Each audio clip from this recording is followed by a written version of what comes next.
I'm going to.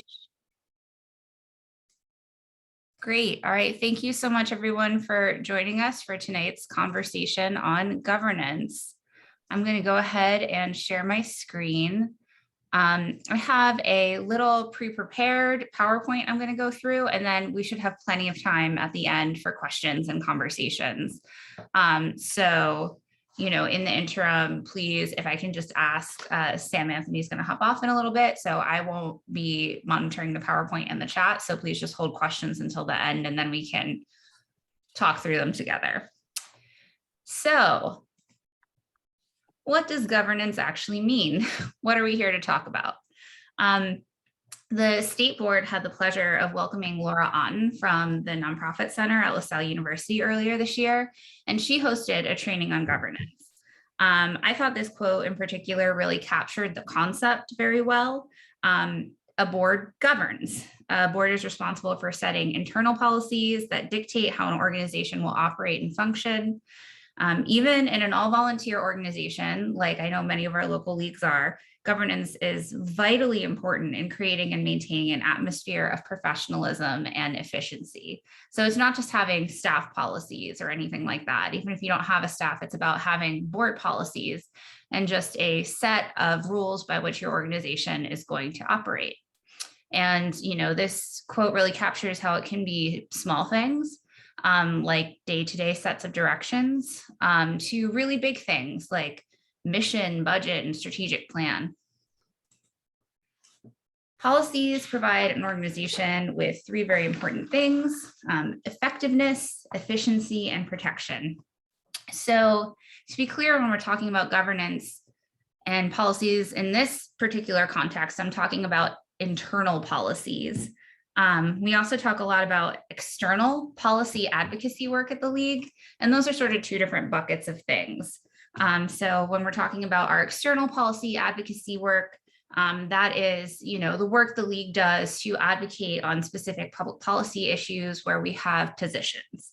What we're talking about with governance is our internal policies that dictate how we operate as an organization. So clear and consistent internal policies make an organization more effective in carrying out their mission, more efficient because people are empowered to know what they have authority to do in any given situation. And most importantly, they protect the organization to make sure that you consistently respond to situations in an appropriate manner. So some examples of this are bylaws, our nonpartisan policy, diversity, equity, and inclusion policy. You might have something like a board reimbursement policy. We have that at the state level, or a signing authority policy. Who on the league, who has the authority to sign contracts on behalf of the league? Who has the authority to sign onto coalition letters? Having, written documentation of that will mean you don't have to check with everyone every time you go to do something. You sort of just know who has authority to do what. And by having our own internal ducks in a row on this sort of stuff, we can avoid distractions. We have a mission, we have our core work of empowering voters, and that's where we want to be putting our time and energy. You don't want to spend hours arguing over whether or not someone is eligible to have an expense reimbursed, or who's authorized to sign a check, or scrambling to figure out when your 990 is due. You want to spend your time registering and educating voters, right? So doing this stuff means that you can focus on the mission work. So the handbook for local league leaders should have been sent out. You all should have gotten a copy, and it covers a number of core governance and operational areas. It's a very streamlined document, but it has a lot of vital information in it. I'm not going to go through every portion of it because you all can read, and I trust you all to look through it and pick out what's relevant to you and your local league. Instead, I'm going to highlight a few key areas tonight that I think are important in understanding how the league functions. So the first is pretty straightforward. In order to be a league, there are a set of minimum requirements that all units at the local level or the state level must follow. So no local league or state league may have a bylaws or mission statement which contradicts that, of the state or national. Even though we're all individual organizations, we're affiliated. And so, we all have to speak with one voice. So what that means in practice, this is an excerpt from LWV US's bylaws, and it states the league shall not support or oppose any political party or candidate. An example of this would be that we as a state league or you as local leagues can't turn around and decide you're going to go ahead and endorse candidates. If you are, you're no longer going to be a league affiliated organization. On key things like this, core operational policies, bylaws need to be in alignment. Similarly, state and local leagues can't decide we're going to turn around and ignore the national's DEI policy. That's part of their bylaws. That means that we as a state and local league are also bound by that DEI policy. Another example is membership. This is again from the LWV US bylaws, and it's how national defines membership. So if someone meets those requirements and signs up to be a league member, you as local leagues, like a local league couldn't say, oh, we're only going to accept members who are 17 years and older. No, national sets the core tenets of what membership is, and we at the state level, you at the local level are bound by that as well. That doesn't mean we can't create additional membership categories above and beyond this, though. So an example of this is in 2019, LWVPA convention members voted to establish a $35 per year membership for anyone 35 years of age or under. This membership category is available for members at large at the state level, and local leagues can choose to offer this if they want. It's totally up to them. So it's an additional membership category. You'll see these bylaws themselves don't say anything about like pricing or anything like that. They just define the minimum qualifications of what a league member is. The handbook also includes these guidelines that are intended to help support short and long range planning for local leagues. It covers a lot of ground. These are just sort of the headers. So again, I'm not going to read through every single one of these tonight, but I just want to strongly recommend that you take the opportunity to look at these and reflect on areas where your league is strong and areas where there's maybe some opportunity for growth, because that's very natural for an organization. I have been working in the nonprofit sector in various roles for a lot of my career, doing a lot of volunteering. I don't think I've ever seen an organization where all of this is strong. So don't feel bad if maybe you have great meeting processes, great election services, strong coalition building, but maybe you need to spend some extra time on your finance or budget processes. It's very normal to, have different things, get different time, attention, and energy, depending on what skills you have in the mix. But taking time to look through these guidelines and honestly reflect on where there's opportunity for growth is going to give you the chance to make your organization stronger and make your work more effective.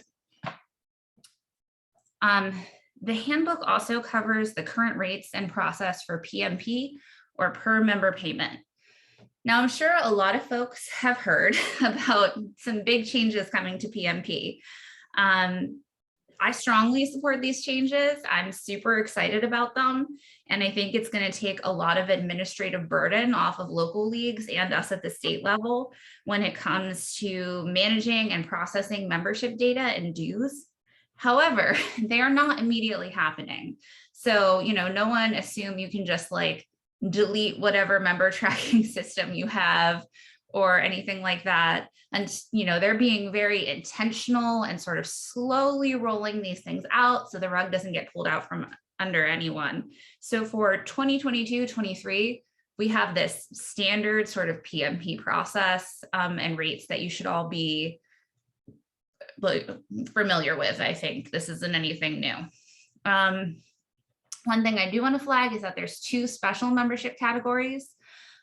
So if you have life members, we at the state level won't charge a PMP for them.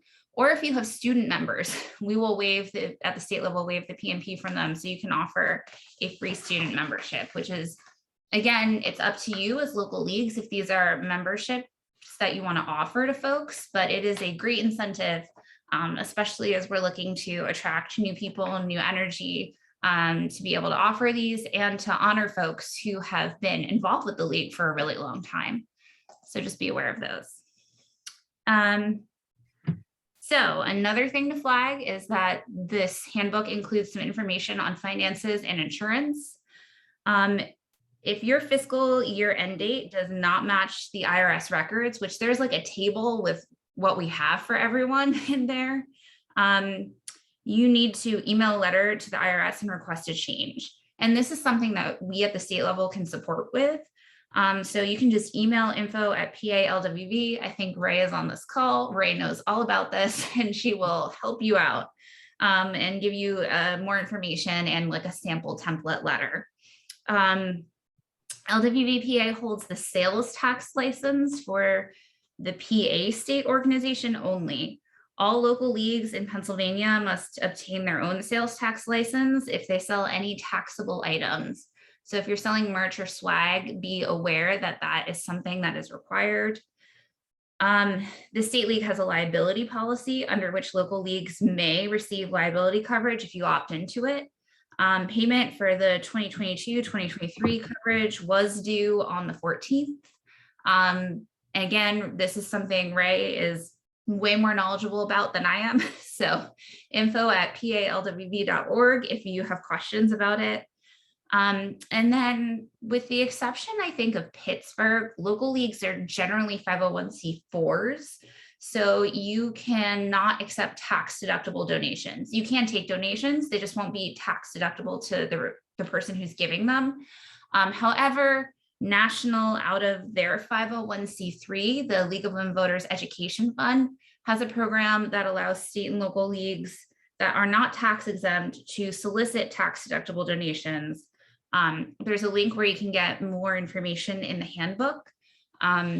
It can sometimes take a little time to get your money out of the ed fund, I know from experience. So, it's not always the most utility, but it is there as an option for folks. So, I know what I'm in Philly, the Philly local league, if we have gotten grant funding, for example, that has to go to 501c3, we've deposited that into our ed fund account before. So one last thing you might not be aware of is that we have recently updated the State League website. It is beautiful now, and it has a ton of great resources on it. So there is a league management section, and these are just a few. It has equity initiative resources, membership recruitment processes, nonpartisan talking points. Beyond that, it has everything from resources on letters to the editor, the current state league bylaws, the DEI policy or nonpartisan policy, information on league operations, information on starting a local league. Maybe you know somebody in a county that doesn't have one and they want to start one and they want more info.